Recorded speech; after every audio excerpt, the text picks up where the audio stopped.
Good morning, dear students. Hope you know that this is the continuity of our previous session. That is the second part of the supplementary earthquake. So, in our previous class, we saw how a massive or an extraordinary earthquake happened and how Multi, the hardest hit village, was washed away by landslides. Yes, now let's see how what happened to Brid's family in this part today. You can turn to page number 83 in your textbook. Yes, I was among the first to reach the village. My uncle accompanied me. We feared the worst, but nothing had prepared us for what we saw. Every single house, every wall, every roof had been flattened. Stone, rubble and dust were all that remained. Our house was a two-storied stone building with a slate roof. My great-grandfather had built the house. We were a small family. My father had died after an illness just 14 months ago. My mother took care of us. We were 3 children. I was the oldest. My brother Neelu was 10. Bewley, my 2-year-old sister, was the baby of the family. My grandmother lived with us. Yes.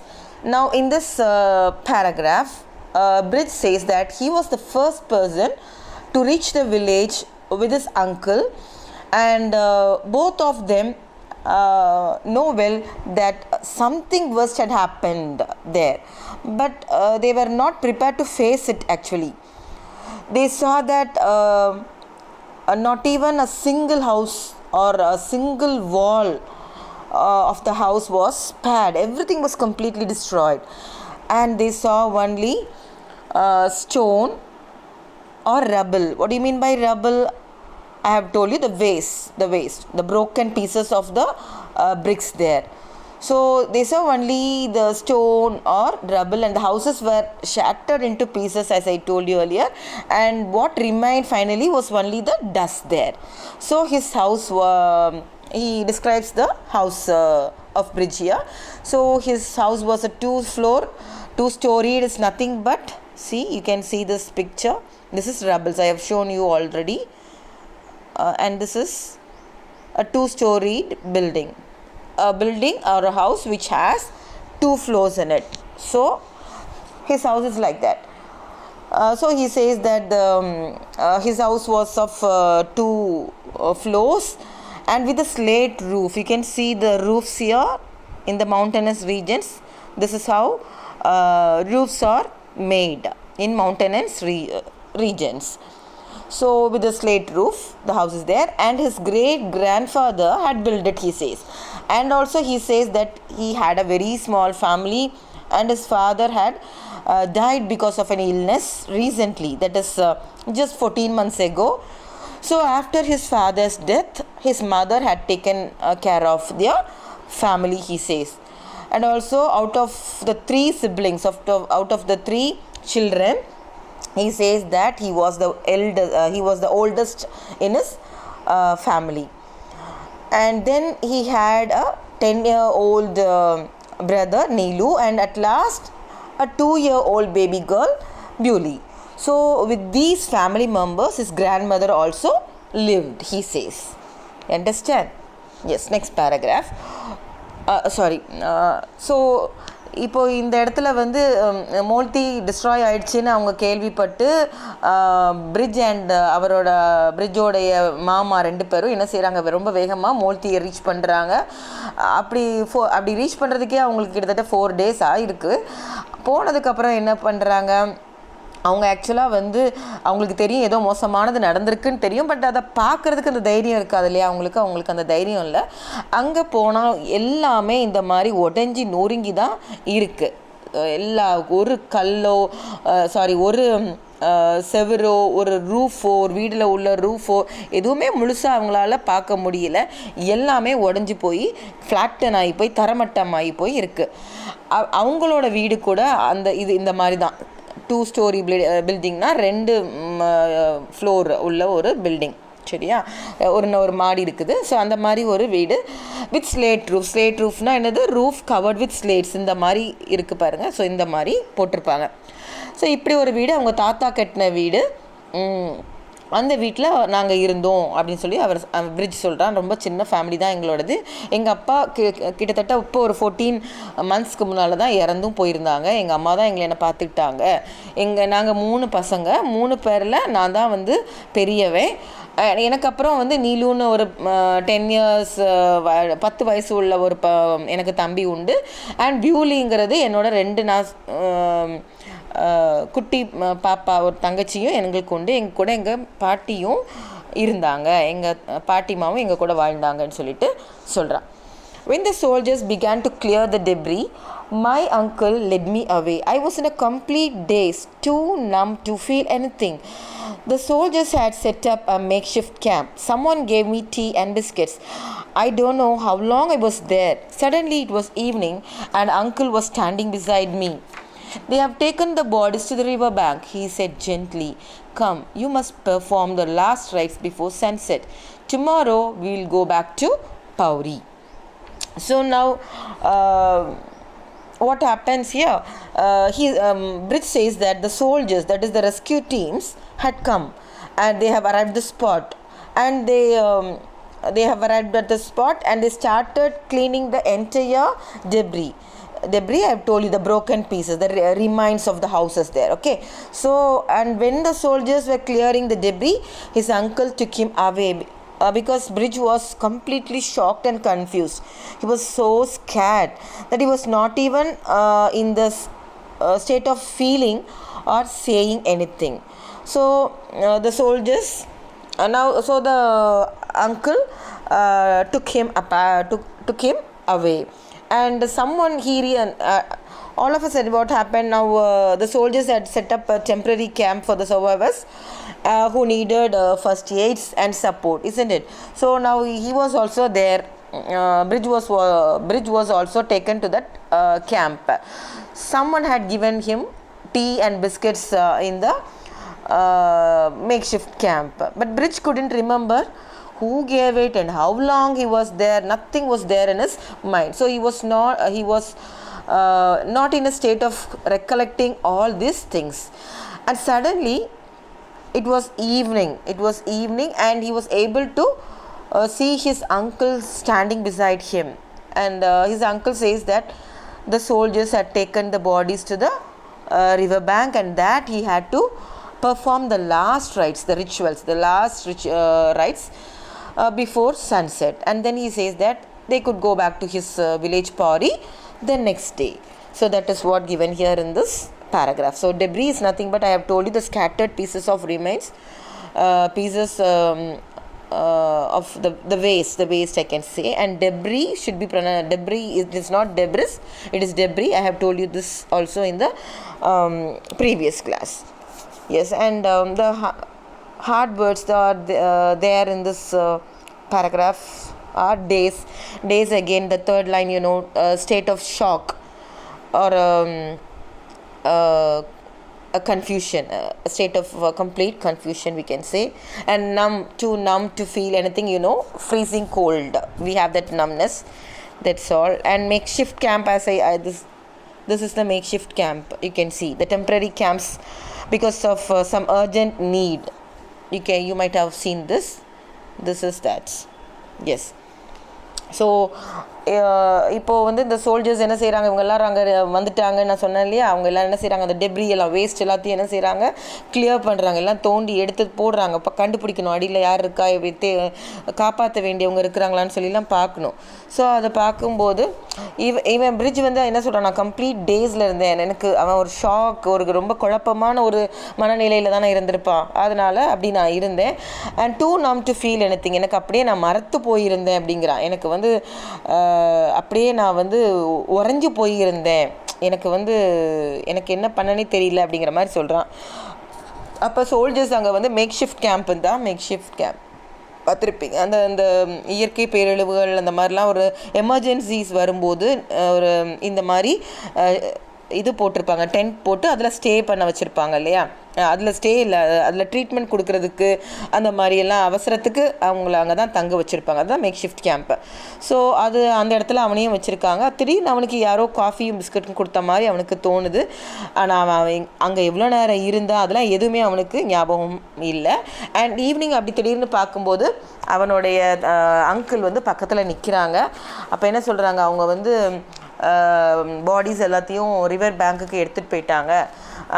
நீ வந்து என்ன செய்யணும், last rites, அதாவது religious ceremony before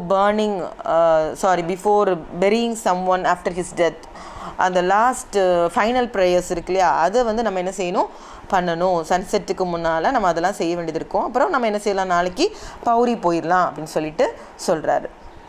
Then next one. I had seen my family while leaving for Pauri. They stood at the doorway and waved. Ma, Grandma, Neelu and Bewley. That is the way I will always remember them, smiling and waving at me, not as the white-shrouded, lifeless figures I saw. Yes. So now, what does he say here? Bridge tries to remember the last occasion when his family, that is when he had seen his family or his family members, and that was when he went to Pauri for buying some books buying some school books, isn't it? So he recollects this picture when his ma, when his ma is mother, when his mother or grandma Neelu and Bewley stood near the door and waved their hands like this, like they said goodbye to him. So he says this is how he remembers his beloved ones smiling and waving at him, and not as white-shrouded lifeless figures, not as lifeless figures, like see dead,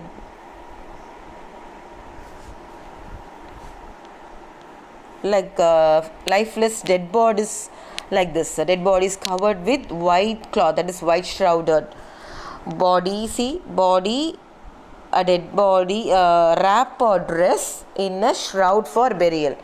So this is how they showed the family members of Bridge to him. So he says that I didn't want to see them like this, as dead bodies covered with white cloth, like this he says.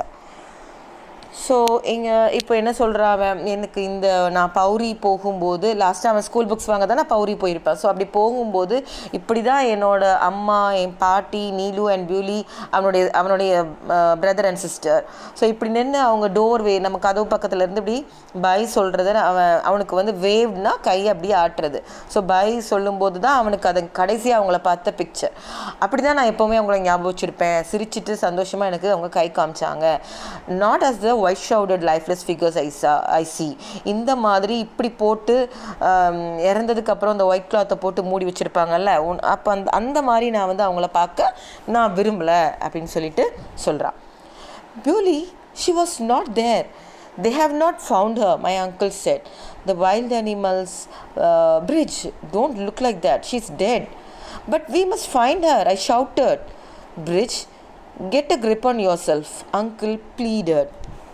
Yes, and now when he looked at those dead bodies, he realized that Bewley, his little sister, was not there. She was missing.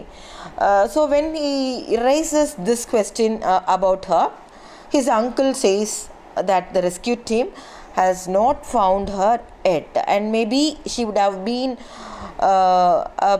a victim to the wild animals there. So Bridge's uncle, maybe he would have come to this decision as Bewley's body, her dead body, was not there among the other family members. So he says so. But Bridge becomes very emotional and he starts shouting at his uncle because Bewley was such a cute little girl. She was such a cute little baby, and he doesn't want to leave her like that without knowing the result, without knowing what happened to her. So he says that somehow they have to find her, and uncle requests him. Pleaded is nothing but pleaded means requested. So his uncle requests him to keep calm and control his emotions. Get a grip on yourself is nothing but to control one's emotions, right? So பியூலி அங்கே பார்க்கும்போது white ஷவுடட் bodies அங்கே பார்க்கும்போது பியூலி அவனுடைய குட்டி sister அங்கே இல்லை. உடனே அப்போ அவன் கேட்குறான் பியூலி எங்கங்கிற மாதிரி, பியூலி அப்படின்னு கேட்குறான். அப்போது தே ஹவ் நாட் ஃபவுண்ட் ஹர்னு அவர் அவர் இன்னும் வந்து ரெஸ்கியூ டீம் வந்து அவளை கண்டுபிடிக்கலன்னு சொல்கிறாரு. அப்போ அவர் பிரிட்ஜோட அங்கிள் சொல்கிறாரு வைல்டு அனிமல்ஸ் அப்படின்னு அப்படி இழுக்கிறார். அப்போது அந்த மவுண்டனஸ் ரீஜன்ஸில் நிறைய வைல்டு அனிமல்ஸ் இருக்குது. ஓகேயா? ஸோ காட்டு விலங்குகள் ஏதாவது இந்த மாதிரி இடிபாடுகளுக்குள்ளே சிக்கினப்போ ஏதாவது வந்து எடுத்துருக்கலாம், சாப்பிட்ருக்கலாங்கிற மாதிரி சொல்கிறாரு. அப்போ அவன் அப்படியே அவரை முறைச்சிருக்கணும். அதனால் don't look like that she is dead, அப்போ அப்படி பார்க்காத, அவள் இறந்துட்டால அப்படின்னு சொல்லிட்டு சொல்கிறாரு. அப்போ அவன் என்ன சொல்கிறான், வி மஸ்ட் ஃபைண்ட் ஹர், கத்துறா. அவனுக்கு வந்து என்னதான் இருந்தாலும் தான் ஃபேமிலி மெம்பர்ஸோடைய அவங்களுக்கு என்ன ஆச்சுங்கிறது அவனுக்கு தெரியணும் இல்லையா? அப்படியே போட்டு போயிட முடியாது. அது யாருமே அந்த மாதிரி ஒரு சிச்சுவேஷனை விரும்ப மாட்டாங்க. ஏதாவது ஒன்று அவங்களுடைய லாஸ்ட் ரைட்ஸை பெர்ஃபார்ம் பண்ணணும், அது ஏதாவது அவங்களுக்கு அப்படியே போட்டுட்டு போக முடியாது. அதனால் அவன் கத்துறான். அப்போ அவர் என்ன சொல்கிறாரு, bridge get grip on yourself. அப்போ சொல்ல, நீ வந்து காமாறு, கொஞ்சம் கூலாகு, உன்னோட இமோஷன்ஸை என்ன செய்யி கொஞ்சம் கண்ட்ரோல் பண்ணு அப்படின்னு சொல்லிட்டு சொல்கிறார். But I was beyond reasoning. I ran back to the village, to the spot where my house had stood. There was still so many debris. I scrambled around, shifting the earth and stones. How long I was on my knees, searching, crying, searching. Yes. So, what happens here? Bridge couldn't, but in spite of his uncle's request, Bridge couldn't control his emotions. After all, Bewley was his most beloved little sister, isn't it? So he cannot do that. So he runs back to his village or to the place where his house was, and he could still see a large amount of debris, that is waste particles there. He starts picking it one by one and starts shifting the bricks, stones, dust and everything that was lying on the ground so that he can search for his sister thoroughly.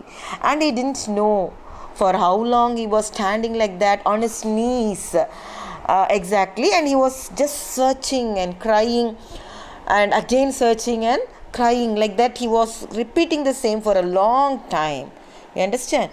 So இப்படி control பண்ணிக்கோ, இமோஷன்ஸை control பண்ணிக்கோன்னு சொல்லும்போது அவனால் என்ன செய்ய முடியல, அப்படி முடியாதுல்ல, அப்படி பண்ண முடியல. ஹி வாஸ் பியாண்ட் ரீசன், அதெல்லாம் யோசிக்க முடியல. திரும்ப அவன் என்ன செய்கிறான், வேகமாக ஓடி போய் அவங்க வீடு எந்த இடத்துல இருந்துச்சோ அங்கே போய் நிற்கும்போது அங்கே அவங்க வீடு தான் அதே மாதிரி இல்லையே, அது உடஞ்சி கீழே விழுந்துருச்சு. எல்லாமே வேஸ்ட் பார்ட்டிகல்ஸ் தான் அங்கே கிடக்கு, ஒரே இடிஞ்ச போன குவியல் தான் இருக்குது. ஸோ அங்கே என்ன பண்ணுறான், எல்லாத்தையும் அப்படியே தோண்டி எடுக்கிறான். எடுத்து கள்ளத்துக்கு பரட்டி எடுத்து போட்டு எல்லாம் பார்க்குறான்.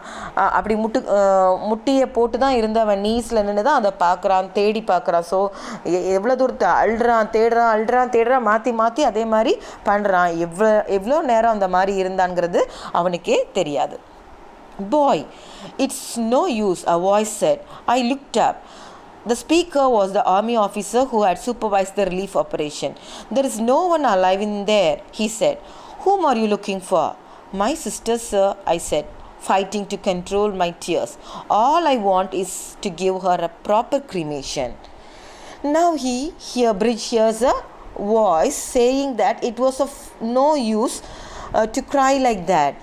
So just a voice, it's no use.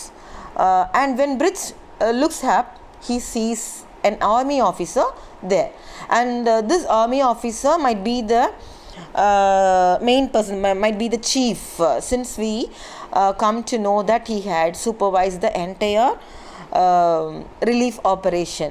Okay, so he is very confident in saying that no one is alive in there, and he is asking Bridge why he was crying and whom he was looking for.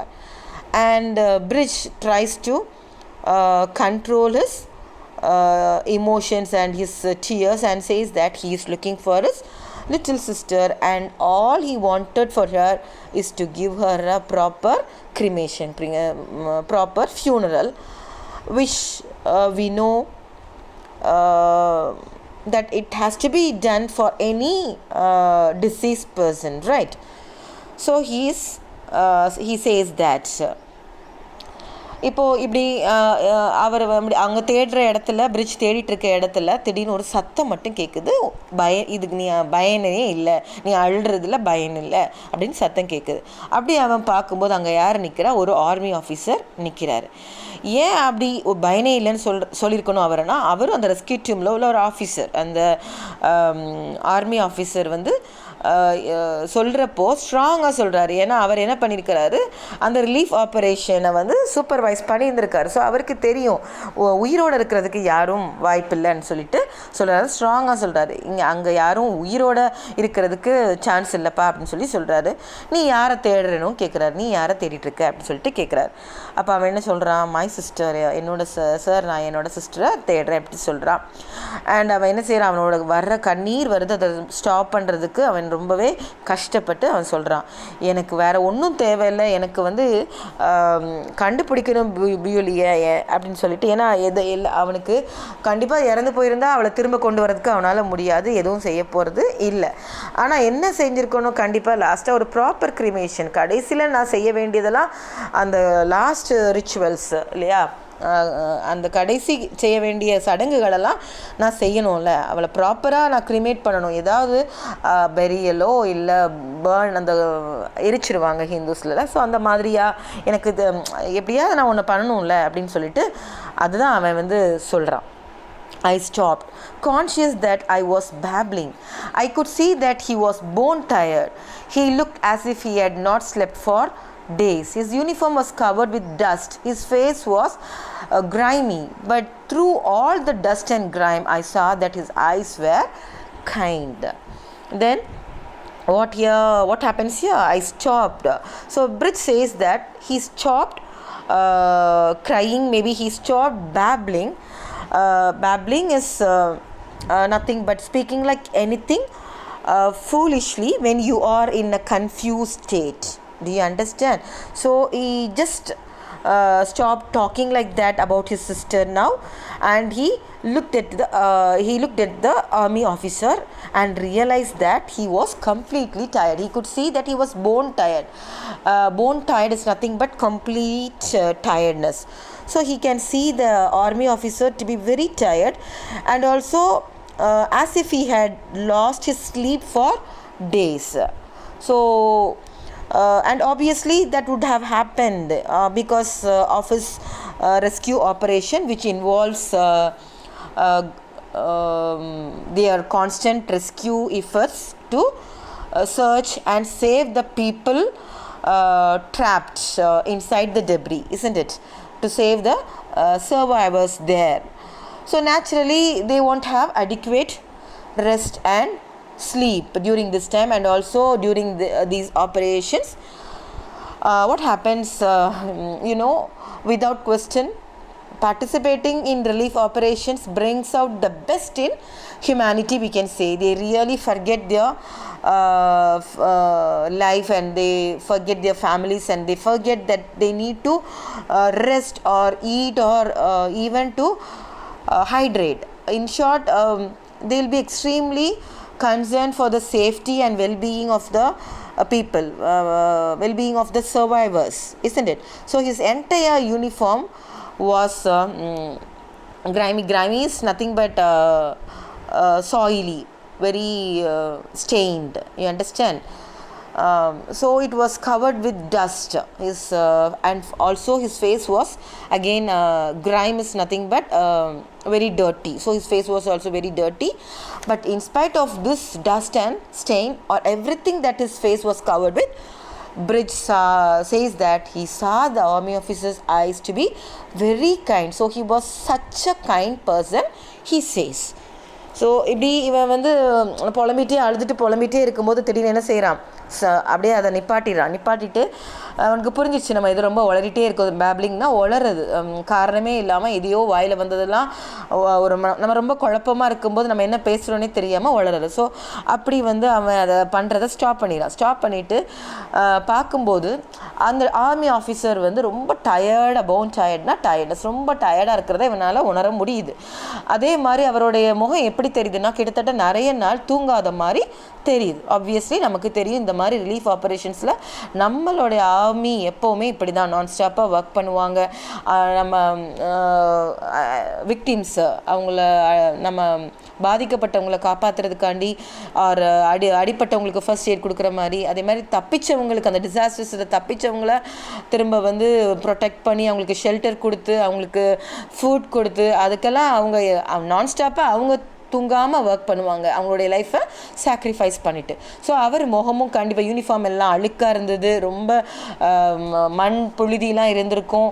And his face was also grimy, அதுவும் ரொம்ப face எல்லாம் நீட்டாக கழுவிலாம் இருக்காது இல்லையா, ஃப்ரெஷ்ஷாக இருப்பாங்க, நிச்சயமாக இருக்க மாட்டாங்க. அவங்க மேலெல்லாம் மடியாக இருந்திருக்கும், மண்ணெல்லாம் இருந்திருக்கும். ஸோ அப்படி இருக்கும்போதும் கூட அவர் பிரிட்ஜால் அவர் கண்ணில் உள்ள அந்த கைண்ட்னஸ், அந்த இரக்கத்தை அவனால் உணர முடிஞ்சிச்சு.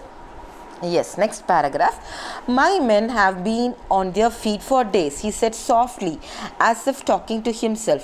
They have done all they could hear. Tomorrow at daybreak, we go to another village just like this, then another. He looked away at the sun setting behind the peaks. Down in the valley, the pyres burnt, row upon row. The officer muttered something, shook his head and turned away. A terrible despair engulfed me. I lay there among the ruins of my house and cried. Yes. Now here the army officer says very softly that he speaks very softly as if it can be heard only to himself, right? So he says very softly that his men, that is the other army officers or the other soldiers, have been trying to work hard for days without any break. You understand? They have been on their feet for days, like literally standing upright for days without break, and they have been working on it without any rest.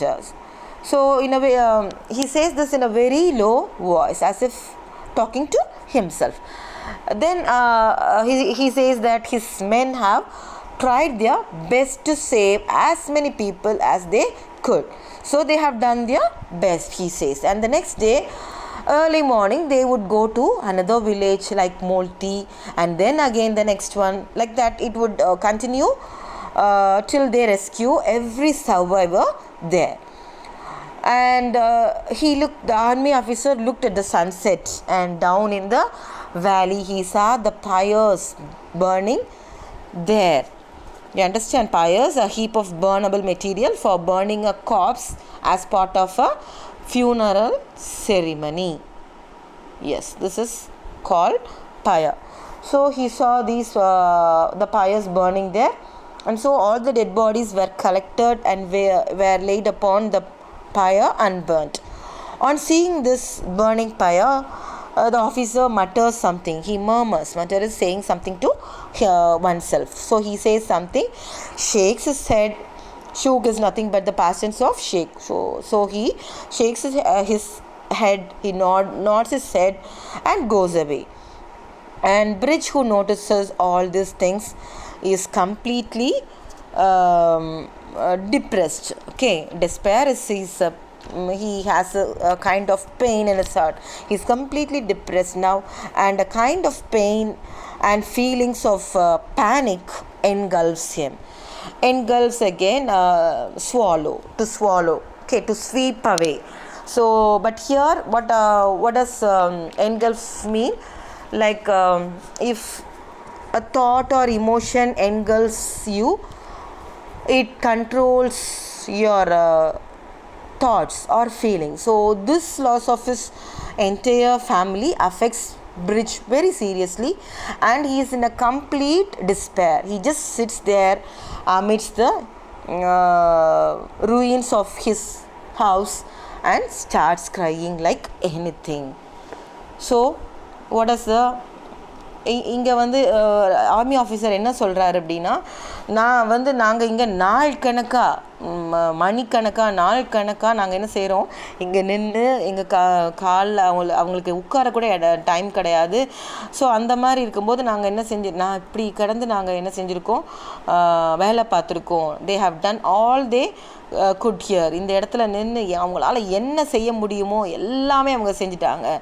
இருக்கிறவங்களெலாம் தேடி பார்த்து காப்பாற்ற முடிஞ்சவங்களெல்லாம் அவங்க என்ன எல்லாமே செஞ்சுட்டாங்க அப்படின்னு ரொம்ப சாஃப்டாக அவருக்கு மட்டுமே கேட்குற மாதிரி அமைதியாக பொறுமையாக அப்படி சொல்கிறாரு. அண்ட் அடுத்த நாள் நான் என்ன செய்ய போகிறோம், காலையில் ஏர்லி மார்னிங் டே பிரேக்னா ஏர்லி மார்னிங் அடுத்த நாள் நான் என்ன செய்ய போகிறோம், இதே மாதிரி இன்னொரு வில்லேஜுக்கு இப்போ மோல்த்தியில் இருக்காங்க, திரும்ப இதே மாதிரி இன்னொரு பாதிக்கப்பட்ட வில்லேஜுக்கு போவாங்க.